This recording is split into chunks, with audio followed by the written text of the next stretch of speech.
Hello दोस्तों, RPF constable exam 2024 जो आपका 10 दिसंबर को हुआ था, तो उन एग्जाम में जो भी आपके जीके जीएस और करंट अफेयर से प्रश्न को पूछे गए थे, तो उन सारे प्रश्नों को हम लोग हल करने वाले हैं ताकि जो आपका नेक्स्ट एग्जाम 13 दिसंबर को है, आपका एग्जाम बेहतर से बेहतर जाए। तो चलिए हम लोग क्वेश्चन को स्टार्ट करते हैं। पहला प्रश्न पूछा गया था कि 2023 क्रिकेट वर्ल्ड कप की मेजबानी किसने की थी। दोस्तों 2023 क्रिकेट वर्ल्ड कप का मेजबानी भारत किया था। कौन किया था? भारत किया था। और यह क्रिकेट का 13वां और वर्ल्ड कप का यह 13वां संस्करण था। कितना संस्करण था? 13वां संस्करण था। और यह पहली बार पूरी तरह से भारत में आयोजित किया गया था। इतनी बात आपको याद रखनी है। चलिए नेक्स्ट, नेहरू पर्वतारोहण स्थान कहाँ स्थित है। दोस्तों नेहरू पर्वतारोहण स्थान कहाँ स्थित है? तो उत्तर काशी में स्थित है। पर्वतारोहण एक ऐसा खेल है जिसमें ऊंचे पहाड़ पर चढ़ना शामिल होता है। इसमें मुख्य रूप से पहाड़ के उच्च बिंदुओं तक पहुंचने या पहुंचाने का प्रयास करना शामिल है, जो चढ़ाई का आनंद लेने के लिए किया जाता है। पर्वतारोहण दोस्तों दो प्रकार के होते हैं, एक को अल्पाइन तो दूसरे को एक्सपीडिशन कहते हैं। NIM दोस्तों NIM इसको हम लोग नेहरू पर्वतारोहण संस्थान भी कहते हैं। NIM की स्थापना की अगर बात किया जाए तो 14 नवंबर 1965 को उत्तरकाशी झारखंड में हुई थी। इसकी शुरुआत की अगर बात किया जाए तो भारत के पहले प्रधानमंत्री जवाहरलाल नेहरू के सम्मान में की गई थी, जो पर्वतों के शौकीन थे और जबरदस्त महत्वाकांक्षा रखते थे। चलिए, नेहरू पर्वतारोहण संस्थान NIM को भारत के प्रमुख पर्वतारोहण संस्थानों में जाना जाता है।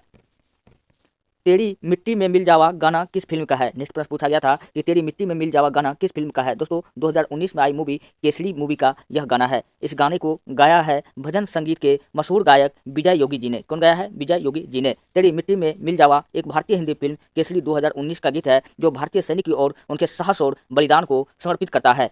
नेक्स्ट मूवी से एक और प्रश्न पूछा गया था, RRR दोस्तों RRR फिल्म के नाटू नाटू आपने गाने को काफ़ी ज़्यादा मूवी में एंजॉय किया होगा। तो इनसे भी प्रश्न ये नहीं है कि सिर्फ आरपीएफ में पूछा गया, बहुत बार ये प्रश्न पूछा गया है अनेकों एग्जाम में।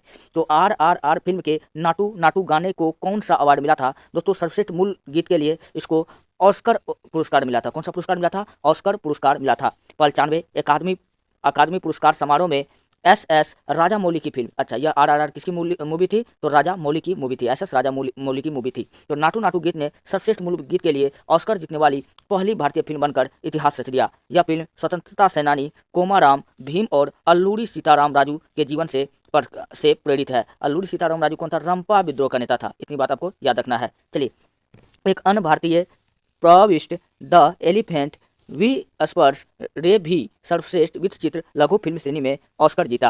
RRR द्वारा जीते गए पुरस्कार दोस्तों 20 फरवरी 2023 को मुंबई में घोषित Dada Saheb Phalke foundation film festival awards में RRR ने international film of the year का पुरस्कार को जीता। नेक्स्ट, जनवरी 2023 में क्रिटिक्स चॉइस अवार्ड 2023 में RRR ने 2 पुरस्कार जीते, एक सर्वश्रेष्ठ विदेशी भाषा फिल्म के लिए और दूसरा सर्वश्रेष्ठ गीत नाटू नाटू के लिए। इसने गोल्डन ग्लोब्स अवार्ड्स में नाटू नाटू के लिए सर्वश्रेष्ठ मूल गीत का पुरस्कार भी जीता। RRR ने 50वें सेंटर्स अवार्ड्स में सर्वश्रेष्ठ अंतर्राष्ट्रीय फिल्म का पुरस्कार भी जीता। SSS राजा मौली ने अपनी फिल्म RR के लिए न्यूयॉर्क फिल्म क्रिटिक्स सर्कल में सर्वश्रेष्ठ निर्देशक का शीर्ष पुरस्कार जीता।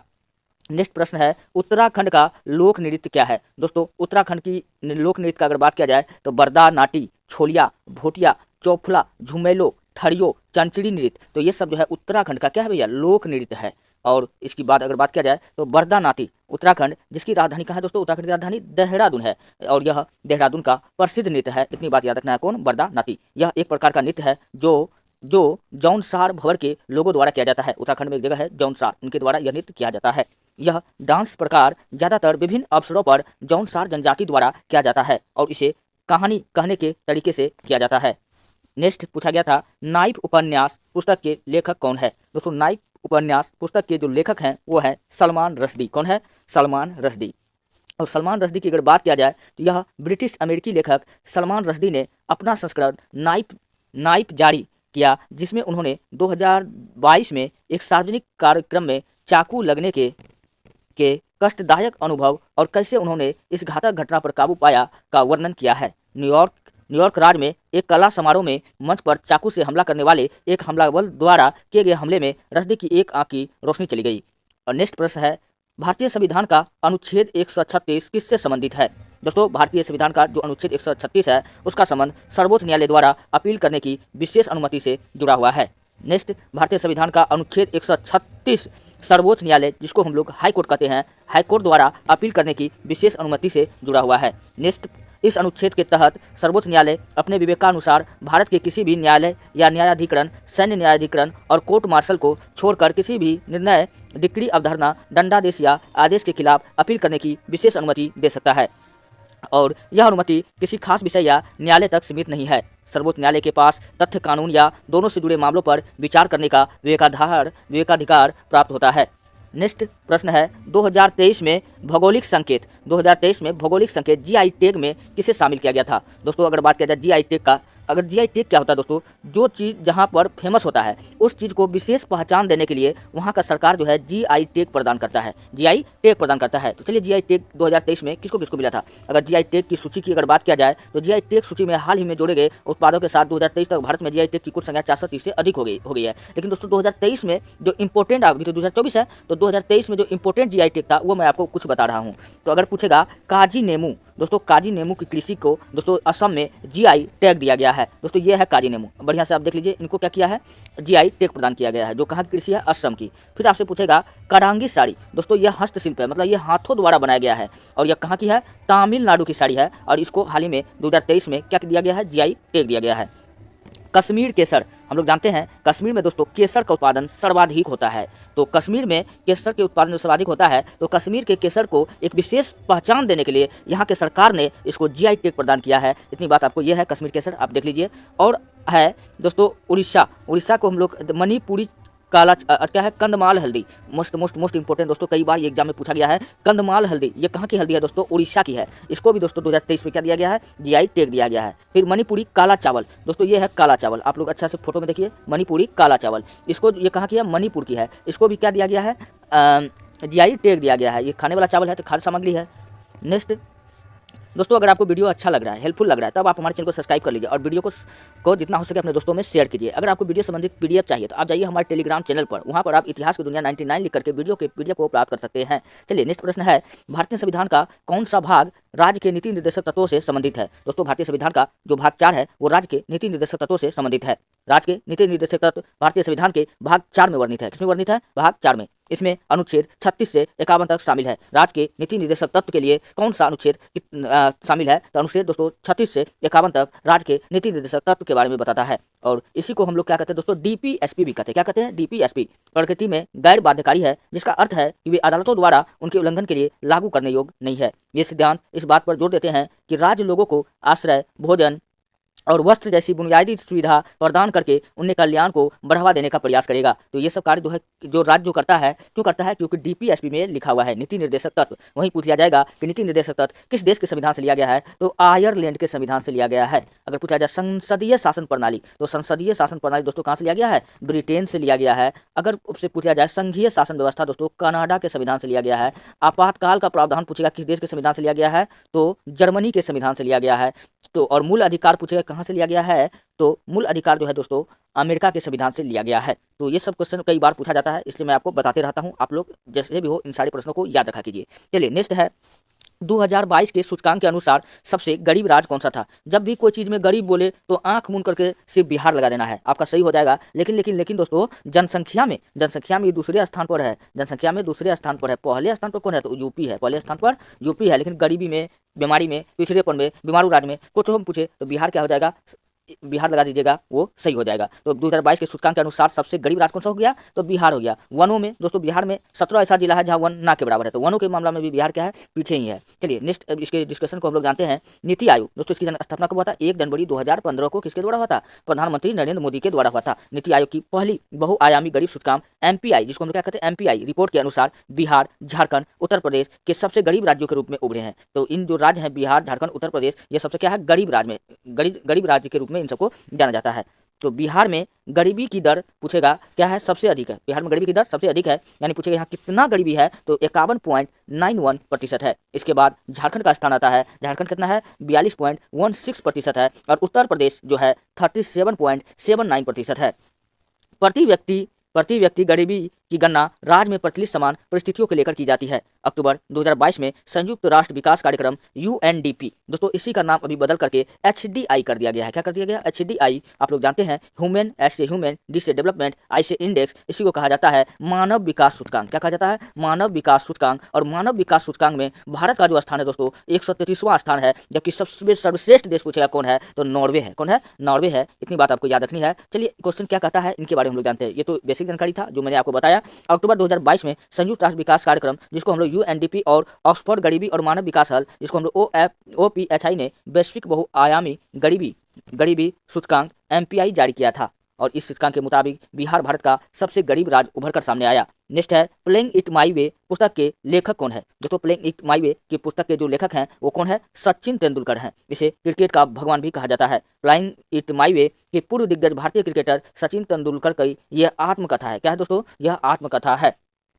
नेक्स्ट, यह सचिन के साथ एक भारतीय खेल पत्रकार बोरिया मजुमदार द्वारा सह लिखित है। किसके द्वारा लिखित है? बोरिया मजुमदार द्वारा। यह पुस्तक 5 नवंबर 2014 को प्रकाशित हुई थी और गैर फिक्शन और फिक्शन दोनों श्रेणियों में सबसे अधिक बिकने वाले वयस्क हाईबैक का रिकॉर्ड बनाया।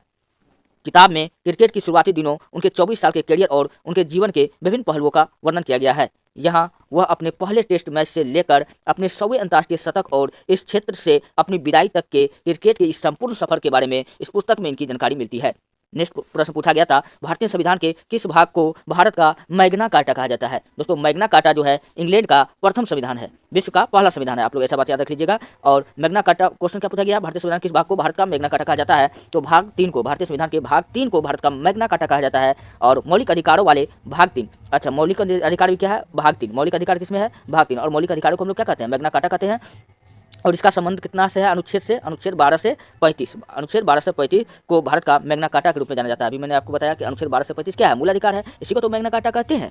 और मैग्ना कार्टा दोस्तों क्या है? यह इंग्लैंड के राजा जॉन द्वारा जारी अधिकारों की विशेष अधिकार है। दोस्तों यह नागरिकों के मौलिक अधिकारों का पहला लिखित दस्तावेज है। दोस्तों मौलिक अधिकार की अगर बात किया जाए तो टोटल 7 है। कितना है? पहले 7 था, लेकिन वर्तमान में दोस्तों कितना है? 6 है। एगो निकाल दिया गया है, संपत्ति का अधिकार। संपत्ति का अधिकार दोस्तों पहले मौलिक अधिकार हुआ करता था, लेकिन इसको निकाल करके अब कानूनी अधिकार बना दिया गया है। कौन सा अधिकार बना दिया है? मतलब विधि का अधिकार बोले या कानूनी अधिकार बोले, इसको बना दिया गया है। नेक्स्ट, इस संबंध में संविधान निर्माताओं ने संयुक्त राज्य अमेरिका के संविधान यानी अधिकारों का विधेयक से प्रेरणा प्राप्त की। अब पूछा जाएगा कि मौलिक अधिकार कहां से लिया गया है? दोस्तों यह संयुक्त राज्य अमेरिका यानी USA के संविधान से लिया गया है। यह उसी की देश की प्रेरणा है जो आज हम लोग को मूल अधिकार मिला है। मूल अधिकार जो दोस्तों होता है वो आप ऐसा मन नहीं है कि आज मन हुआ तो ग्रहण कर लिए, कल मन हुआ तो हटा के फेंक दिए। मूल अधिकार आप जिस दिन भारत में जन्म लेते हैं उसी दिन आपको यह अधिकार, 6 अधिकार आपको मिल जाता है। तो मूल अधिकार यह त्याग योग नहीं है, पहली बात याद रख लीजिएगा, यह त्याग योग अधिकार नहीं है।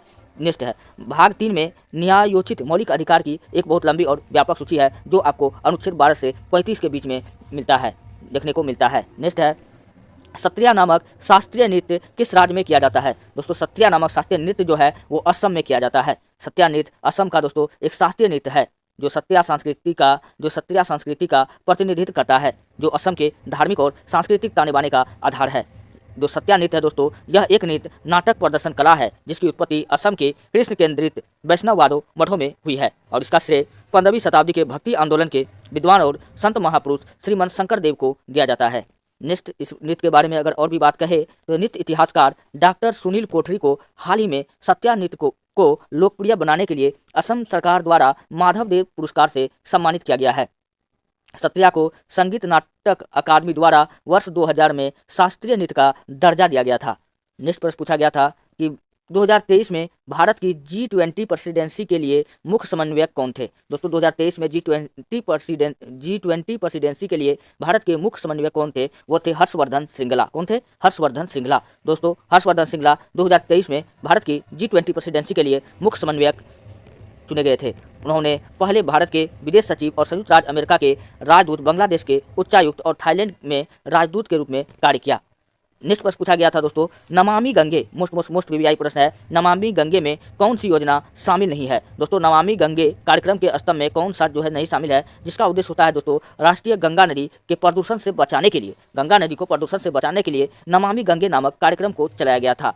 और कृषि अपशिष्ट नियंत्रण, हाँ और क्या पूछा गया था? हाँ यहाँ पे है नमामि गंगे। और एक प्रश्न दोस्तों यहाँ पूछा गया था जिसका आंसर कृषि अपशिष्ट नियंत्रण था। क्वेश्चन हमको दिमाग में नहीं आ रहा है क्या है, अगर आप लोग देखेंगे तो बताइएगा। नमामि गंगे कार्यक्रम, दोस्तों नमामि गंगे कार्यक्रम एक एकीकृत संरक्षण मिशन है। क्या है? एकीकृत संरक्षण मिशन है। इसे जून 2014 में केंद्र सरकार द्वारा सैकड़ा हजार, 10,000, 20,000 करोड़ रुपयों के बजट के परिव्यय के साथ मुख्य कार्यक्रम के रूप में अनुमोदित किया था। तो नमामि गंगे कार्यक्रम कब चलाया गया था? 2014 में। और कितने रुपये खर्च के साथ? तो 20,000 करोड़ रुपये खर्च हुआ था इस कार्यक्रम को चालू करने में। इसके उद्देश्य दोस्तों, इस कार्यक्रम का जो उद्देश्य था, राष्ट्रीय गंगा नदी के प्रदूषण संरक्षण और कायाकल्प के प्रभावी उन्मूलन को दोहरे उद्देश्यों को पूरा करना। नेक्स्ट है नमामि गंगे कार्यक्रम के मुख्य स्तंभ पूछेगा कौन कौन है? तो पहला स्तंभ है दोस्तों इसका अपशिष्ट जल निर्मलीकरण, दूसरा है रिवर फ्रंट निर्मलीकरण, तीसरा है नदी सतह की सफाई, चौथा है जैव विविधता, औद्योगिक अपशिष्ट पर नियंत्रण, और है गंगा ग्राम। तो ये इनके हैं प्रमुख स्तंभ हैं। ग्रामीण बैंक की स्थापना पूछेगा कब हुआ था? दोस्तों ग्रामीण बैंक की स्थापना मोहम्मद यूनुस ने किया था। कौन किया था? मोहम्मद यूनुस। दोस्तों मोहम्मद यूनुस एक बांग्लादेशी बैंकर, उद्यमी, अर्थशास्त्री है जो ग्रामीण बैंक के संस्थापक थे। ग्रामीण बैंक की स्थापना माइक्रो क्रेडिट और माइक्रो फाइनेंस की अवधारणाओं को आगे बढ़ाने के लिए उन्हें 2006 में नोबेल शांति पुरस्कार से सम्मानित किया गया था। किसको? मोहम्मद यूनुस को। किस काम के लिए? ग्रामीण बैंक की स्थापना के लिए। इतनी बात याद रखनी है। मोहम्मद यूनुस को 1984 में और भी पुरस्कार मिले और उस पुरस्कार का नाम क्या है? रेमन मैग्सेसे पुरस्कार से सम्मानित किया गया। उन्हें 1989 में एक और पुरस्कार मिला, आगा खान पुरस्कार। फिर जाकर के 1994 में एक और पुरस्कार मिला, विश्व खाद्य पुरस्कार। अंत में 1996 और 1998 में भी पुरस्कार मिला। जो 1996 में पुरस्कार मिला उसको अंतर्राष्ट्रीय साइमन बोलिवियर पुरस्कार कहते हैं। वही जो 1998 में मिला उसे प्रिंस ऑफ एस्टूरियस पुरस्कार भी कहते हैं। प्रिंस ऑफ एस्टूरियस पुरस्कार मिला। नेक्स्ट प्रश्न है कौन सी पंचवर्षीय योजना की विशेषता है? दोस्तों पंचवर्षीय योजना की क्या विशेषता है? तो पहली पंचवर्षीय योजना जो आपका 1951 से 56 के बीच चला था, पहली पंचवर्षीय योजना दोस्तों हैराल्ड डोमर मॉडल पर आधारित था। स्वतंत्रता के बाद भारत के विकास में इसकी अहम भूमिका थी। जब देश हमारा आज़ाद हुआ, क्योंकि हमारा देश तुरंत ही गुलामी के जंजीरों से मुक्त हुआ था, तो ऐसे में हमारे देश की अर्थव्यवस्था को बढ़ाने के लिए सरकार ने क्या किया था? योजना आयोग का स्थापना किया था। और ये योजना आयोग ने प्रत्येक 5-5 वर्ष पर अपना योजना चलाता था। क्योंकि भारत एक कृषि प्रधान देश है, तो पहला पंचवर्षीय योजना का संबंध किससे था दोस्तों? कृषि उत्पादन के बढ़ावा देने से था। इस योजना ने कृषि उत्पादन को बढ़ावा दिया और देश में औद्योगिकरण की शुरुआत के साथ ही इसे सार्वजनिक और निजी क्षेत्र के लिए एक खास व्यवस्था बनाई। आठवीं पंचवर्षीय योजना की अगर बात किया जाए तो इस योजना में सकल घरेलू उत्पाद, जिसको हम लोग जीडीपी कहते हैं, इसका औसत विकास दर 5.6% रखी गई थी। ज़्यादातर वित्त पोषण घरेलू संसाधनों से किया जाता है। फिर 13वीं पंचवर्षीय योजना की अगर बात किया जाए तो इस योजना के मुताबिक दोस्तों साल 2017 से 18 और 21 से 22 के बीच पूंजीगत खर्च में 12% और परिचालन और रखरखाव खर्च में 8.8% और मुद्रास्फीति के लिए 8% की बढ़ोतरी दर मानी गई थी। और दोस्तों जो 5वीं पंचवर्षीय योजना था, 5वीं पंचवर्षीय योजना, इसमें बताया गया था गरीबी उन्मूलन के बारे में। क्या बताया गया था? गरीबी। इंदिरा गांधी ने गरीबी हटाओ का नारा भी दिया था। किस पंचवर्षीय योजना में? इस 5वीं पंचवर्षीय योजना में। नेक्स्ट प्रश्न है बादामी के चालुक किसके अधीन थे? दोस्तों बादामी के जो चालुक थे वह कदम राजवंश के अधीन थे। नेक्स्ट बादामी के चालुक 543 ईस्वी तक कदम राजवंश के अधीन थे। चालुक वंश की स्थापना पुलकेशिन प्रथम, अच्छा ये पुलकेशिन सेकेंड नहीं है जो हर्षवर्धन को नर्मदा नदी के तट पर हराया था, ये पुलकेशिन प्रथम है। पुलकेशिन प्रथम ने 543 ईस्वी में की थी और उनके वंशजों को बादामी के चालुक के नाम से जाना गया। पुलकेशिन प्रथम ने वातापी कर्नाटक के बागलकोट जिले में आधुनिक पुलकेशिन प्रथम ने वातापी को अपने नियंत्रण में ले लिया और इसे अपनी राजधानी बना लिया। अगर वातापी की बात किया जाए तो ये किस जगह है? कर्नाटक के बागलकोट जिले में स्थित है, जो आधुनिक में हम लोग बादामी के नाम से जानते हैं। बादामी के चालुक ने समकालीन कर्नाटक से लेकर महाराष्ट्र और गुजरात तक शासन किया। 26 जनवरी 1950 को क्या हुआ था? हम लोग जानते हैं कि 26 जनवरी 1950 को हमारा संविधान लागू हुआ था। भारत को पूर्ण गणतंत्र घोषित किया गया था दोस्तों। इस दिन 26 जनवरी 1950 को भारत के पहले राष्ट्रपति डॉक्टर राजेंद्र प्रसाद ने 21 तोपों की सलामी के साथ ध्वजारोहण किया और भारत को पूर्ण गणतंत्र घोषित कर दिया। इस दिन भारत का संविधान भी लागू हुआ, जिसे 26 नवंबर 1949 को संविधान सभा ने अपनाया था। इस संविधान ने लोकतांत्रिक सरकार प्रणाली के साथ एक स्वतंत्र गणराज्य बनाने की दिशा में भारत के आंदोलनों को पूरा किया था। इस दिन को गणतंत्र दिवस के रूप में दोस्तों हम लोग मनाते हैं। इसकी गणतंत्र दिवस के रूप में मनाने का दोस्तों इसका यह वजह है कि 1930 में भारतीय राष्ट्रीय कांग्रेस ने इसी दिन भारतीय स्वतंत्रता की घोषणा की थी।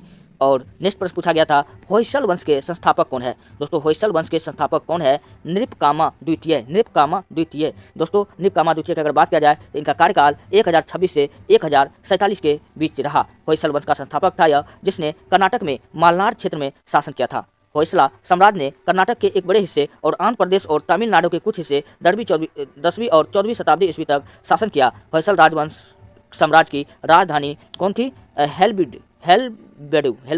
बेलूर थी। चलिए नेक्स्ट, जूनियर निशानेबाजी विश्व कप में गोल्ड मेडल किसने जीता? वो जीता था संयम ने। कौन जीता? संयम ने जीता। जूनियर निशानेबाजी विश्व कप दोस्तों यह 2023 में चंडीगढ़ के चंडीगढ़ का था। संयम ने जीता। कब जीता था? 2023 में जीता था। इन्होंने दोस्तों संयम ने गोल्ड मेडल जीतकर भारत को स्वर्णिम शुरुआत दिलाई। महिलाओं की 10 मीटर एयर पिस्टल प्रतियोगिता में संयम ने, और यह महिला थी दोस्तों, और संयम ने पहला स्थान हासिल किया था। इतनी बात आपको याद रखनी है। नेक्स्ट दोस्तों, संयम ने फाइनल में कितना अंक हासिल किया था? तो दोस्तों 238 अंक हासिल किया था। दक्षिण कोरिया की किम मिन से ओ दूसरे स्थान पर रही थी, पहली स्थान संयम थी। नेक्स्ट है, निम्नलिखित में से कौन तार युक्त वाद्य यंत्र नहीं है? दोस्तों आप तबला को तो देखे होंगे, क्या तबला में आपको कहीं से भी तार नजर आता है? नहीं आता है। तो दोस्तों तार युक्त यंत्र कौन नहीं है? तो तबला जो है दोस्तों एक तार युक्त यंत्र नहीं है। भारतीय शास्त्रीय संगीत का अभिन्न अंग ताल कौन है? दोस्तों यह तबला ही है। इसमें हाथ से बजाए जाने वाले 2 ड्रम होते हैं, छोटा डायन और बड़ा को हम लोग बयान कहते हैं। दयान आमतौर पर लकड़ी से बना होता है, जबकि बायन में धातु या मिट्टी का शरीर होता है। जटिल लय और पैटर्न बनाते हुए उंगलियों और हथेलियों से इसे बजाया जाता है। बहुमुखी शास्त्रीय भक्ति और फ्यूजन संगीत सहित विभिन्न शैलियों में उपयोग किया जाता है। नेक्स्ट प्रश्न पूछा गया था, रॉबर्ट ब्राउन ने किसकी खोज किया था? दोस्तों रॉबर्ट ब्राउन ने केंद्रक का खोज 1831 ईस्वी में किया था। और स्कॉटिश वनस्पति शास्त्री रॉबर्ट ब्राउन कहाँ का था दोस्तों? यह स्कॉटिश का था। इन्होंने 1831 ईस्वी में कोशिका के केंद्रक की खोज की, और एक नाभिक यूकेरियोटिक कोशिका में पाए जाने वाला एक अंग है, और यह झिल्लियों से घिरा होता है।